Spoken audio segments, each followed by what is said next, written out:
Hello, piano pedagogy people. So this video is in regards to the projects for new teachers on page 202. And you're just supposed to choose one of these, either number 1, number 2, or number 3. I chose to do a video on number 3, which is to choose 3 pieces from a late elementary book of supplementary music. List the technical, musical, and reading characteristics of each piece, and then determine the teaching order for the 3 pieces from the easiest to the most difficult. But because I'm using John George's Kaleidoscope Solos Book 3, mainly what this is going to do is show how he has done a wonderful job of putting the pieces in order of difficulty. So the first piece I'm going to play is called Important Errand. The criteria are on pages 180 and 181. And if you're like me, if you look at a chart like this, you're like, blah! You know, lists, charts, means nothing. But once you apply this to some pieces, I think you will understand it better. So this is Important Errand.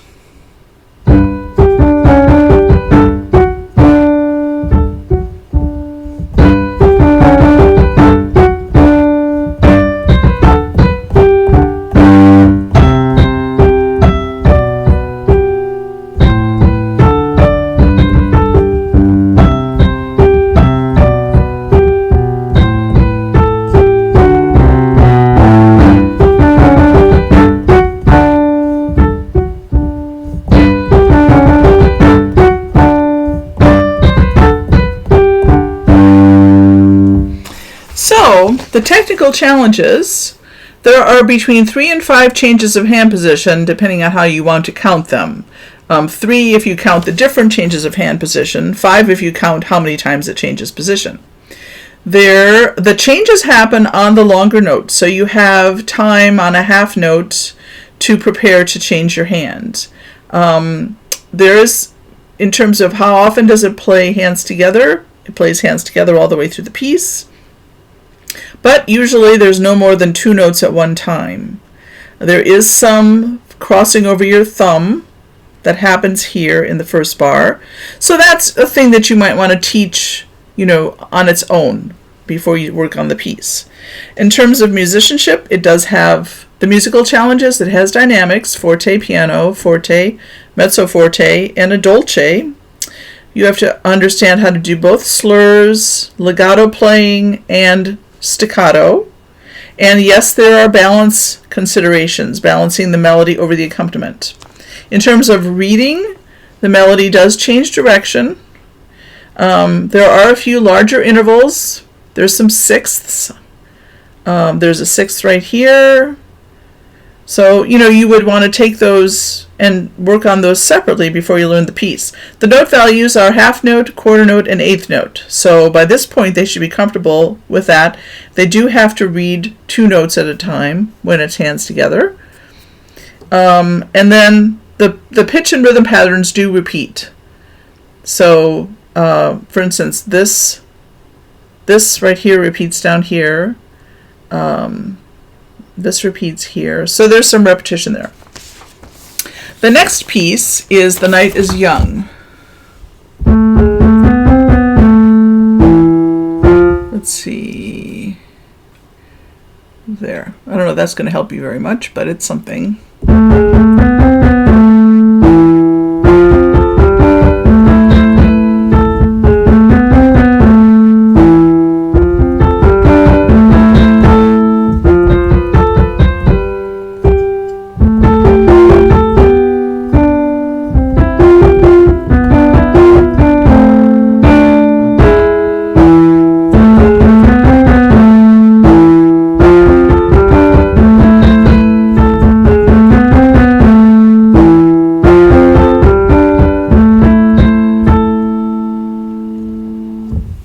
So, first of all, it's in 6/8 time, which is probably a little more challenging for the students than 4/4. The technical challenges are the right hand has 5 different places where it does change position, but most of the time there's a rest right before you have to change hand position. 75% of the time you are playing hands together. You only have to play most of the time 2 notes at once or 3 notes at once, but they're staggered. So you've got a left hand note here that you're holding down, and you're holding down a right hand tied note before you add the 3rd note.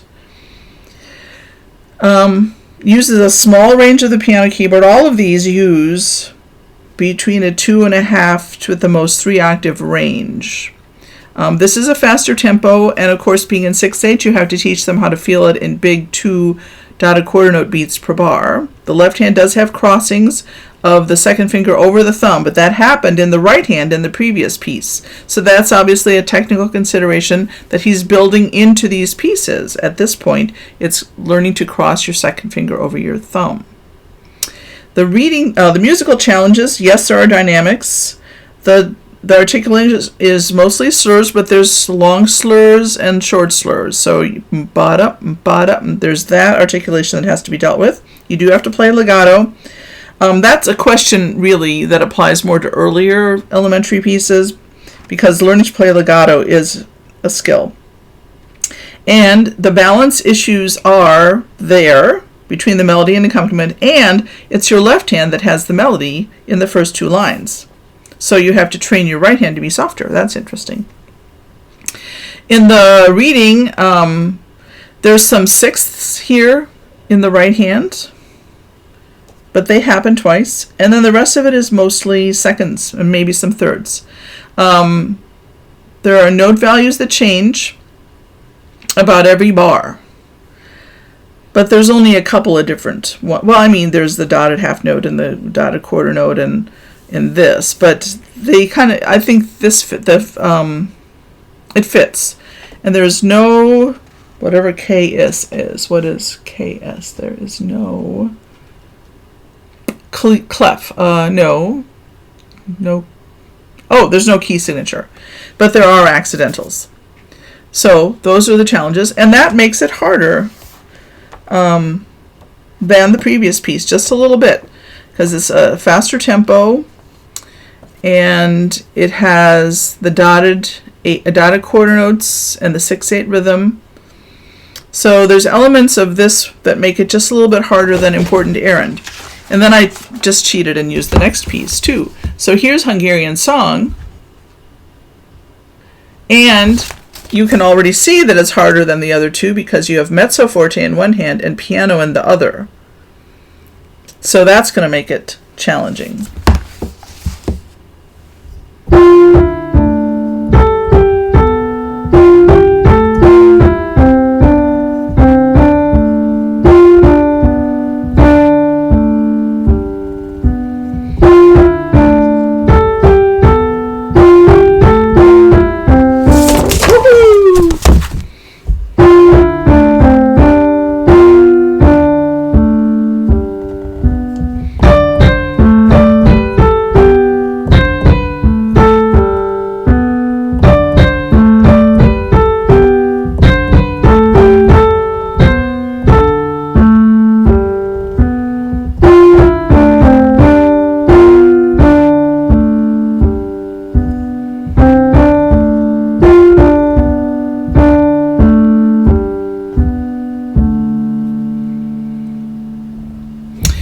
So the technical characteristics, looks like I didn't finish this before I fell asleep last night. The technical characteristics, there's 6 hand position changes, but they usually change after a longer note value. Like right here, there's a half note, and then you move your hand. Actually, you don't. You don't move your hand. Well, yeah, here it is. Here you move your hand, but it's after a half note, so you've got time to think about it. There's much more hands together than either of the two pieces before it. It's always hands together, and there's always 2 notes that get played at once, except for when there's an intervening 8th note in the right hand. But still uses the limited range of the piano. Really, it's from bass C to treble C. Musical characteristics, there's different dynamics in each hand and also different dynamics, but actually not that much. It's more mezzo forte, which means louder. So it's mezzo forte and piano. There's a diminuendo, there's a ritardando. You have to short slurs, longer slurs, so mostly combinations of slurs. It's legato. The phrases do need to be shaped, and the melody and accompaniment has to be balanced. The melody changes direction a lot. This goes down, down, down, up, down, up. There's small changes. There's the larger intervals are usually between the phrases. Within a phrase, they're mostly seconds and thirds. The note values, the challenge here is going to be the tied notes. And you have to read two notes at once. And I'm not answering the question about the pitch and rhythm patterns before because we don't have that. We don't know. The pitch and rhythm patterns repeat a lot. So there's not a lot of challenge there. There's no key signature and there's no accidentals. So the challenge really is with those tied notes. So notice he's put that tied note challenge in here and he's not put too much of anything else in there. No ledger line notes and no clef changes. So basically that's what you want. If you're doing number 3, you want to find 3 pieces. Now you might have a supplementary book from your youth where the pieces are in different levels and they're organized alphabetically, so that then you would I'm kind of close there. You would have more of an opportunity to work on deciding which ones are harder. This is what I had at home, and it just is more of an example of how well he put these together in terms of, and just like the Bartok Mikrokosmos, where everything is just a little bit harder than the thing before. So I'm not at school today. It's very likely that Zooming isn't going to work so well by the afternoon because of the weather. I'm not sure that that would be any better even if I was at school. They're having some technical difficulties. And I did something yesterday that makes my back feel like it doesn't really want to haul the carts with my computer and all my books and everything down to the car and across the parking lot and across campus. So it could be that we end up, I'll email you later, it could be that we end up just sending videos back and forth. But this video is to show you how to do this. If you've got better books at home, you could do 2. If you have a method book you want to deal with, you could do number 1. But go ahead and make a video and send me a link to it that I can share then. After I look it over, I'll share it with the other person in the class. And also, let's see, I will email you my phone number if you want to set up a schedule for going over your videos for your lessons that you're doing for Edith. So I'll be in touch.